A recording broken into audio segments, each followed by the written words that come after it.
Good morning, Hey there. everyone. Well, actually, I don't know if it's morning, but it is morning here. And here's my cup. We both have our, oh, respect the beard. Okay. Wow. You totally just beat my cup. Um, like everyone's gonna love that. But this one is like a handmade pottery one that Alicia Cochran sent me. I'm obsessed with pottery.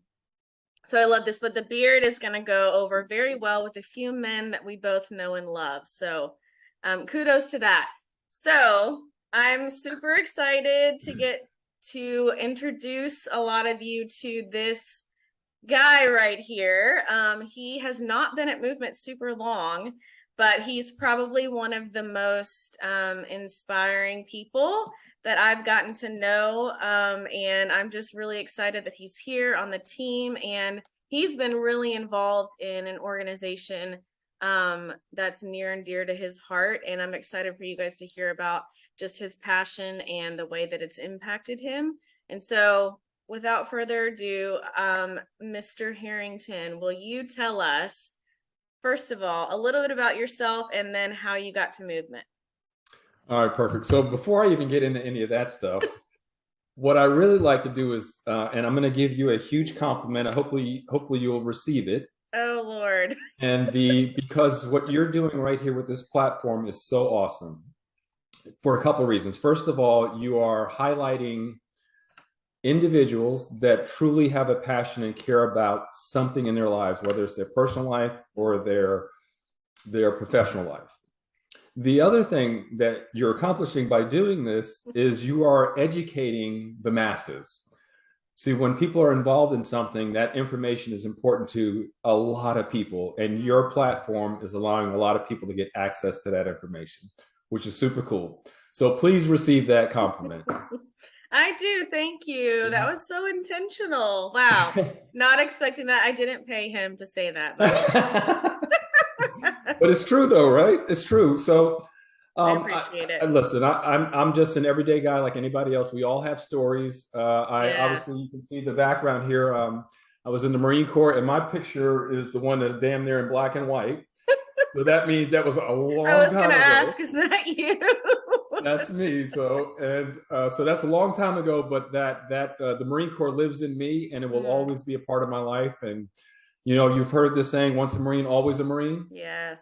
So there are Marines that still wear their uniform proudly, and then there are the other Marines that no longer wear a uniform, but we're still Marines. So, Mm, and good. those qualities carry through to our personal and professional lives. And so, I mean, I got in the mortgage industry back in 2003. Prior to that, I was a real estate agent for 3 years, a Oh, year in okay. California, and then 2 years here in Atlanta. Started with a company that a lot of people are very familiar with, Home Bank Mortgage Mm-hmm. Corporation, here in the Southeast. Awesome company. A lot of the culture and qualities I find it dovetails nicely in the movement. So movement has been on my radar for many years, by the way. Mm. I was recently the VP of sales at Zenix. Uh, Okay. Oh, yeah. that's right. So movement was a We all client of know Zenix. about Xenix. There you go. See, so I've had a lot of exposure to movement prior to coming on board. So I knew that this was going to be a match made in heaven. Hmm. And just the servant leadership, being a great corporate partner, the movement schools, Mm-hmm. the way we care about the community speaks volumes about who we are as a company. And then it's our job as employees to pass that information along Yes. to everybody that we come in contact with because it's important. Agreed. So I also have a lot of people here at Movement that I have worked with in the past, including Jonathan Garrick. Mm. So Jonathan Garrick and I go back probably 17 years now. I didn't And know that. Oh yes, my yes. gosh. And first of all, he's an awesome person, but he is an incredible leader, and he truly cares about us, the people Mm-hmm. that roll up to him. And you know, I don't like using the term report to, Yeah. because we're all working together and we're trying to Yes. accomplish the same mission. So, but that's a little bit Agreed. about me in a nutshell. So you are in Atlanta. Yes. How long have you been there? So this is my second time in Atlanta. Okay. So I was in Atlanta. I got here 2 months before September 11th, the first time. Wow. And then we lived here for about 8 years, moved away to Florida, and then also Washington, D.C. So I've been gone quite a while. We just moved back here 3 years ago. Okay. Love And love Atlanta. Love the state of I Georgia. love It's a Atlanta fantastic too. state. It's a great place and a great Absolutely. team. So Yes. you are a part of Josh Covette's team Yes, he's in awesome too. Atlanta. Yes. He's amazing. That's a good group down there. I mean, I say that about everybody because we've got great people here. Okay, so when did you start at Movement? It's been a couple months. Let's see. Including today, it Mm-hmm. was July 18th. July 18th. Okay. July 18th. So just still kind of getting your feet wet, or do you feel like I'm here, I got it, everything's great? Well, no, you listen. I believe we all should have an appetite for learning. So we're never going to know everything. But what I Mm-hmm. do know is that every person that I have been exposed to has been a super quality person. Mm, I Just totally agree. genuine. They're very other. I call it other centered rather than being self Yes. centered. They truly care about getting things done and doing it the right way. So I already knew all that, and just being exposed to people just solidifies my decision to join Mm, movement. agreed. It's all about the people, man. It's all about the people. Okay, so tell us a little bit about this organization, how you got involved, why it's important to you. Okay, so it's Mothers Against Drunk Driving. And originally it was Mothers Against Drunk Drivers. However, we Hmm. evolved and changed that name to driving because Okay. it's more about the act than the person. And Hmm. so Mothers Against Drunk Driving has been around since 1980. It was Wow. it was founded by a lady that lost her child to a drunk driver. Hmm. And so since that time, obviously we evolved. It's been around for, what are we talking about? We're talking about 42 years now. Yeah. That's a long time. I've been a volunteer with MAD for 37 years. No, you have not. Yes, I have. So Wow. I got involved with MAD because I was a California Highway Patrol officer. Mm. So I was a state trooper. I did that job for 16 years. And when you talk about law enforcement, what you're really talking about is you're doing things to protect people that don't have the ability to protect themselves. Mm. And that's my best way of describing it. It's a job that if you really think about the work itself, it's almost 100% negative. And what I Mm. mean by that, even though you're doing good for people, let's just say for the sake of Sure. discussion, they're in a terrible collision Mm-hmm. and you're helping people, you're doing everything to make sure that they're taken care of, it's still negative for them. Mm. If you're It's pulling true. over a car for speeding, excessive speeds, 100 miles an hour, you're protecting the public, but it's negative for the person that's doing. You follow me? Yeah. Yeah. So It's not fun to regard get pulled over and get a ticket. That's However, right. Nobody wants to do that. yeah. And so the true nexus behind me getting involved with MAD is because of the work that I was doing. Mm-hmm. I was exposed to just horrific events, Mm. and the people that were impacted were super innocent. And I Yeah. mean, just super innocent. You're supposed to be able to get in your car and Right. you're supposed to leave work and you're supposed to be able to drive home without anything happening. And so driving under the influence of alcohol or drugs is 100% preventable. Mm. 100% preventable. So during my 16 years as a highway patrol officer, I personally arrested over 2,400 people for driving under the influence. Now you Wow. can do the math on that one. So that's about 20 people a month or so. Oh my And goodness. that's, by the way, so that's only the people that I put handcuffs on, right? Mm. So you can think about the investigations. There was over 10,000 investigations as well. Wow. And so also, in addition to that, I investigated hundreds of alcohol or drug-related collisions that resulted in somebody's death. Mm. And so just the impact of the innocent and then the people that are left behind, Sure. the husbands, the wives, the mothers, the fathers, the kids that no longer have a parent, Mm. and someone like me is knocking on their door at 3 o'clock in the morning to give them this horrific news that's going to change their life forever. Wow. And once again, 100% preventable, 100% preventable. And really what it is it's just knowledge. To say that, by the way, I'm just going to put this out there too. If somebody is a licensed driver, that's an adult, and they can honestly look in the mirror and say that I've never had too much to drink or use prescription drugs or drugs and have driven a car before, they're probably not being honest with themselves.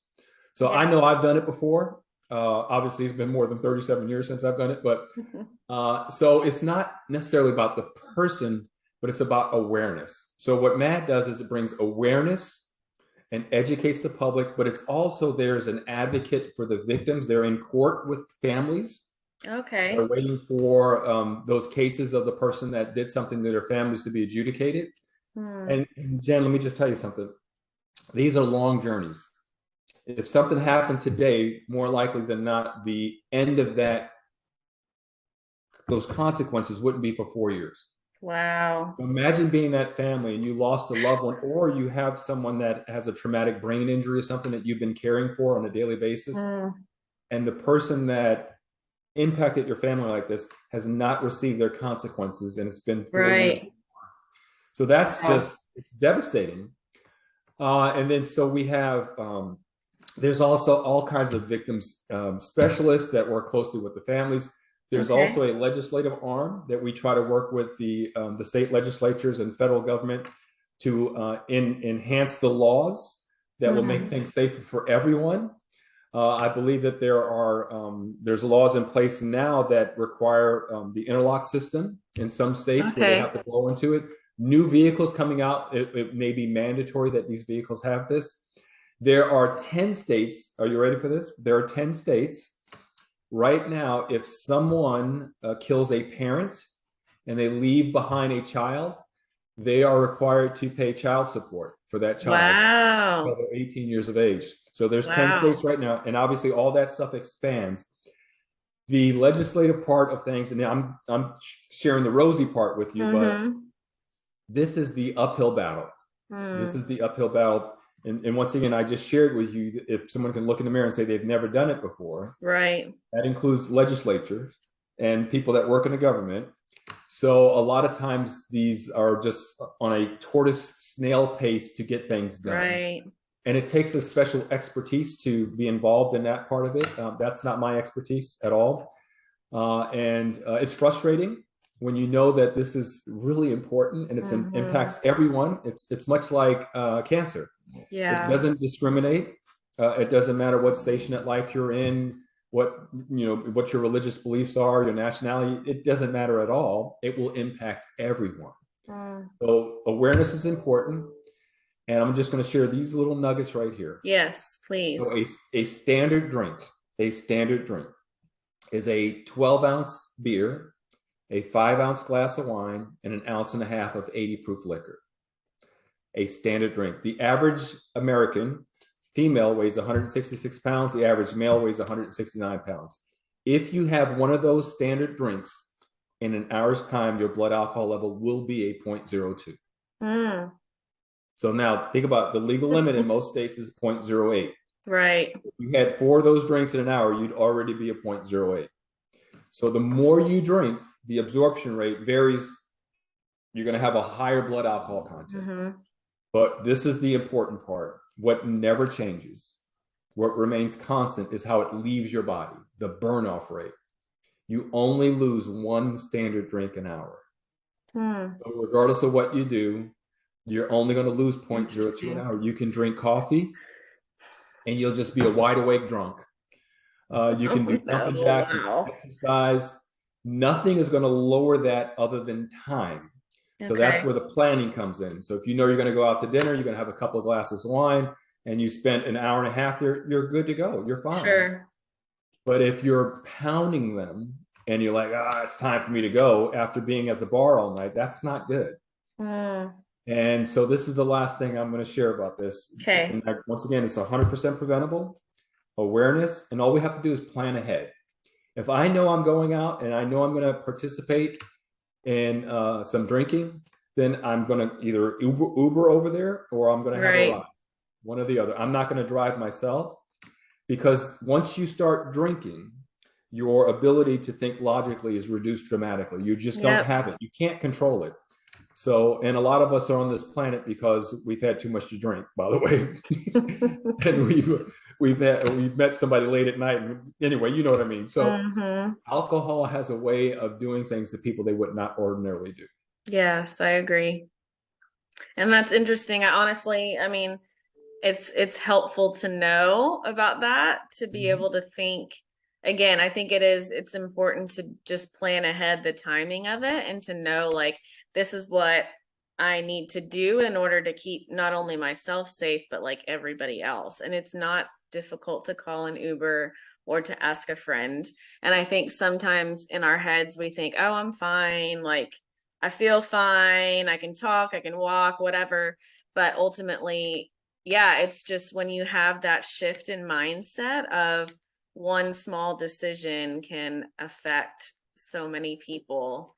It's very jarring, like very jarring. And to be honest, like alcohol is such a, I don't really want to say common, but it's just there and it's a part of almost like daily life for a lot of people, which isn't a bad thing. However, if you're not aware, and if you're not maybe it's you're not choosing to be aware that it could, the one small chance, whatever however small it is, can really make that much of a difference. Like I think that's huge just to be aware of that. Oh yeah, and this it's just the impact of the alcohol on the human brain. So you just talked about something, but people make excuses for saying I'm okay or I don't want to leave my car here. I hear Mm-hmm. that all the I Oh didn't want to leave yeah, my car here. I'm sure I've said that before. Yeah. Yeah. So the thing about alcohol, you when you drink alcohol, it you get this thing called divided attention impairment. Divided attention impairment. And that's just a technical way of saying that you can't do two things at one time. Your focus becomes so myopic, so small. Hmm. And think about how many different things you do when you drive a car. So Yeah. I'm just going to give you a small example. Let's just say you're in the parking space and you're starting the car. So you have your hand on the steering wheel, you have your foot on the brake, and you're starting the car. You're doing three things at one time, and you're just starting the car. Mm. So now you still have your hand on the steering wheel, you still have your foot on your brake, and now you put it in gear. So now I have my foot on the brake, a hand on the steering wheel. I'm looking in the rearview mirror. I'm backing up. You follow me? Mm-hmm. And we're just pulling out of the parking space now. Let alone get on the road, and now you have Right. signal lights, cross traffic, pedestrians. The time of day, it could be dusk, it could be dawn. Right. Your vision is different. So there's a lot of factors that go involved, and adding alcohol to the mix is it's never a good thing. Never. Mm. Wow. I mean, I honestly didn't expect for this to be so not, I mean, not that I don't think you're knowledgeable, but like wow.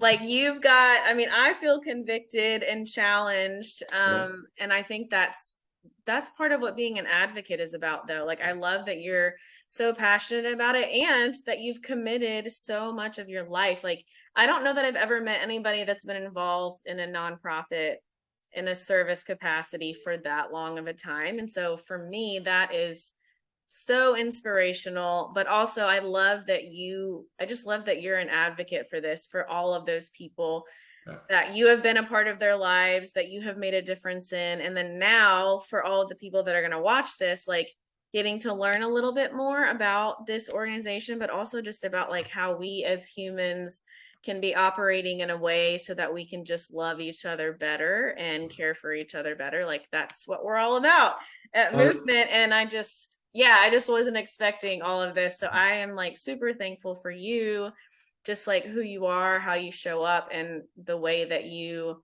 communicate is very special and unique. And so I'm excited for people to get to hear about this. And guys, if you guys have questions, if you have any other, if you want to reach out to Kim, like he's available. I'm telling everyone you're available. Of course I am. He's available and he clearly would love to chat.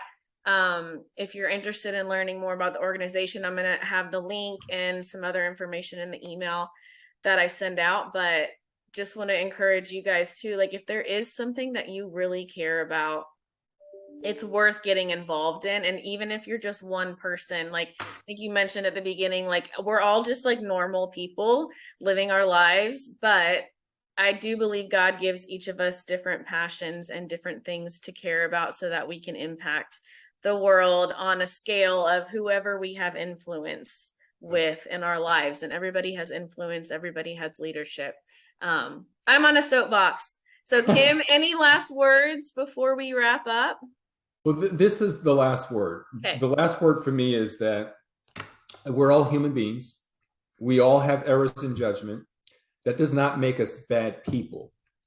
So if we do something and a consequence comes along with it, that's part of it. But for everyone else to be judgmental, it's not okay. Because, you know, we could be that person. Sure. So what I would just say is that we should just be encouraging. And when someone goes through some stress in their life and there's a rub somewhere, that we just be open to at least listening to them and letting them know that it's okay. And if you did this, but what are you going to do moving forward? As long as you're making the adjustments and changes, and all those people that I speak with at victims impact panels, they become advocates for MAD.